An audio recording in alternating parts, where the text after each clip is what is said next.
Inugyunay Festival 2023 sa lungsod ng Tacuro, nakahanda na. ABC President ng Bayan ng Lambayo, nanumpa na kay Mayor ang luma. Sako-sakong basura na malapit sa Municipal Public Slaughterhouse sa Bayan ng Lipa. Mga talipapa vendor, itinanggi ito ay mula sa kanila. Yan ang ulo ng mga balita sa pagbabalik ng Sultan Kudarat Headliners.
Magandang araw, lalawigan ng Sultan Kudarat. Narito na mga pangunahing balita sa Sultan Kudarat Headliners ngayong Nobyembre 28, taong 2023. Inugyunay Festival 2023 sa lungsod ng Tacuro, nakahanda na. Narito ang hula. Magbubukas na bilang soft opening ang mga carnival rides, flea market at ang Inugyunay Festival Flavors ngayong ika-5 ng Disyembre kasalukuyang taon, na kung saan mag-uumpisa ito 1:00 ng hapon hanggang 11:00 ng gabi. Habang ang grand opening naman ay nakatakda sa ika-10 ng Disyembre kasalukuyang taon. Kasabay din sa pag-anunsyo sa pagbubukas, inilabas din ang re-rating ng mga sasakyan na kung saan simula ika-5 ng hapon hanggang ika-11 ng gabi, sarado ang daan sa harapan ng City Hall mula sa corner ng Mercado Avenue at National Highway at sa Sangguniang Panglungsod Building, na ito ay magsisimula sa ika-5 hanggang 23 ng Disyembre kasalukuyang taon. Inilabas din ang mga abiso na bawal magdala ng backpack, magsuot ng nakahood na damit at magdala ng mga matutulis na mga gamit sa loob ng City Hall ground. Inatasan naman ang mga tauhan ng Tacurong Security Force na mag-control sa mga tao sa loob. Inaasahan na ito ay dadagsain ng mga kababayan natin at mga bisita ang mga dekorasyon sa loob ng City Hall. At ang rides at maging mga palamuting pang Pasko ay magtatagal hanggang sa unang linggo ng Enero sa susunod na taon. Ako ang inyong kaibigang Apolinario Nerdy Valencia para sa Sultan Kudarat Headliners. ABC President ng Bayan ng Lambayo, nanumpa na kay Mayor ang luma. Narito ang ulat. Nanumpa ngayong araw kay Mayor Ferdinand G. Agduma si incumbent ABC President Dato Noharto P. Sanday bilang kapitan ng Barangay Udtong. Pinalitan ni Sir Norhato ang nanalong kapitan ng Udtong noong nakaraang Barangay at Sangguniang Kabataan Elections na si Muhahid A. Sanday, matapos itong bumaba sa kanyang pwesto dahil ipinapatawag na ito ng kanyang amo upang magtrabaho sa abroad.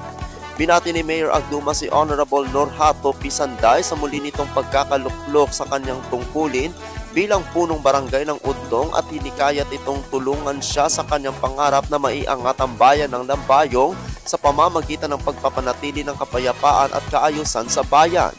Ayon naman kay Kapitan Norhato, gagawin niya ang lahat ng kanyang makakaya upang mapagsilbihan ng maayos hindi lamang ang kanyang mga kabarangay sa Udtong kundi lahat ng Lambayongenyo, at hindi umano niya sasayangin ang kanilang tiwalang ipinagkaloob sa kanya. Ako ang inyong kaibigang Apolinario Nerdy Valencia para sa Sultan Kudarat Headliners. Para sa uling balita, sako-sakong basura na malapit sa Municipal Public Slaughterhouse sa Bayan ng Lipa.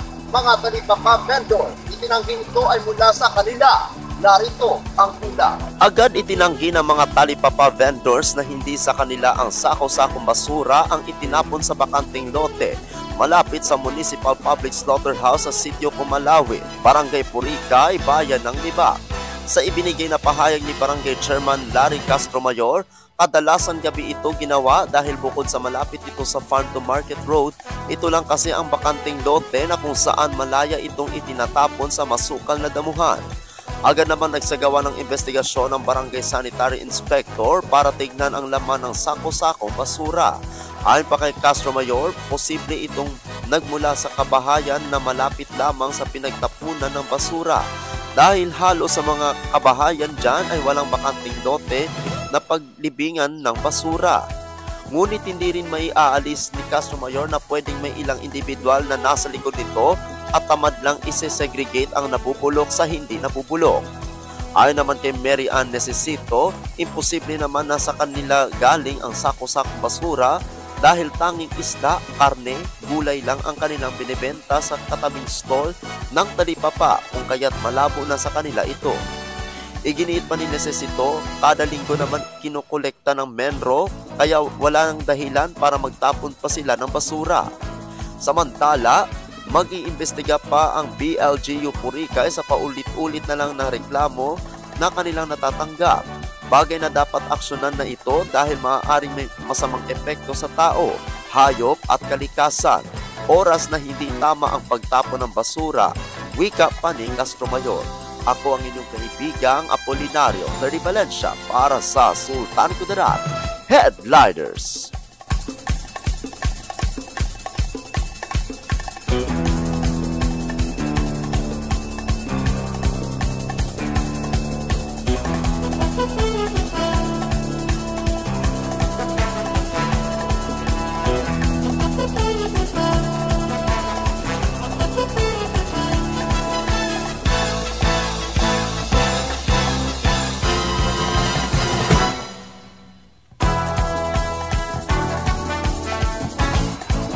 At yan ang kabuuan mga balita sa araw na ito.